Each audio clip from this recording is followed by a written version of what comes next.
I'm going to go through all this, look at them all. I'm just going to scroll down and go, they go on forever. Okay, let's just quickly run through what's available on these menus. You have gauges, I now have performance data. This is acceleration performance. It's based on wheel speed. It's not great, it's not accurate. I think that what I do currently with Torque app, I will continue to do because that's what all my other performance data was from. So I want to use the same app in the same consistent way.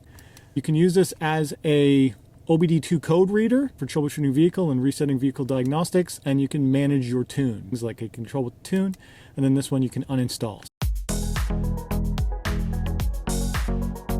There's also data logging you can do, and I believe that is in the live gauges. You can have a 1 gauge, 2 gauge, you can have up to 6 gauges on the screen at once. I think I'm just going to do 4 gauges for now, and then you can choose what you want them to be. So by default, it set them all up to AFR. Play around with this, figure out how you can set them up. So go to setup. I want to change units, configure data logging, configure shift light. This is how you can do all that. So I'll make a separate video about that. I want to just know how do I actually get the, oh, there you go. You just scroll down.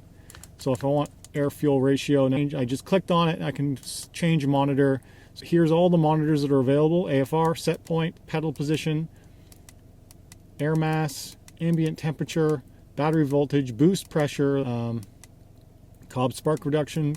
Here's all the things you can look at. So a lot. Current gear. So I'm probably going to set up intake pressure. I also want to set up knock sensors. I'm going to go through all this, look at them all. I'm just going to scroll down and go, they go on forever. That is a lot of stuff you can monitor. I'm going to pick out 4 of these that I want to be looking at, and then I'll come back when I've got that set up. Also, for a semi-permanent setup, all you have to do on a Mark 7 is the steering column lever. Just press it down, and then you can loop all the wiring around because it's got a big cutout in the back, and that allows you to use it as like a cable management little clip. So that gets all your cables out of the way. It would look better before. I'll fix it. This is unrelated to the trans tune, but I don't know if you saw that, but the light was flashing on here. It may have been seen on the GoPro when I was driving. That's because the shift RPM is set to 6,500. That's probably a good idea. That's 500 RPM off the actual rev range, so that's probably a good idea to warn me when you're getting close to that. Anyway, yeah, that's what this is. Our RPM indicator is shift lights here. Does it do it when I'm in park? No. Only when you're driving.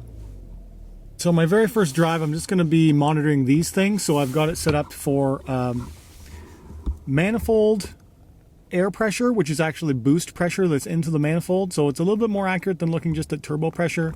Air fuel ratio, knock retard average across all cylinders to see if I'm getting knock. And then IAT, intake air temperatures, which will mean after I do a couple of spirited drives on the highway, how hot is my intake air temperatures getting to be. That tells me how is my intercooler performing. That's the other benefit of going with a COBB based system, is that you get that type of extra data that you can monitor while you're driving. None of the other tunes have that kind of ability unless you're going to hook up your phone and then probably use an app, and there you might be able to do something like that, but not as easy as what's built into that tune box. It also does data logging. You can program it with a bunch of logs to start data logging, which if you start having some issues or you don't think you're getting as much power as you want, all you have to do is you just hit the start button and it will start logging right now. That's all you have to do. I'll program that in later for separate videos. I'll make separate videos about that and logging and all that stuff, and then I'll show you some logs if I figure out how to read them. So after a spirited drive there for 20 minutes or so, up to 151 gear temp. You can put this in metric too. One thing about the AccessPort, if you're going to leave it hooked up all the time, there is a power button on the upper right-hand corner. Oh yeah, click it once. It's a very mushy button. It should turn on. This is the boot up sequence. It's quick.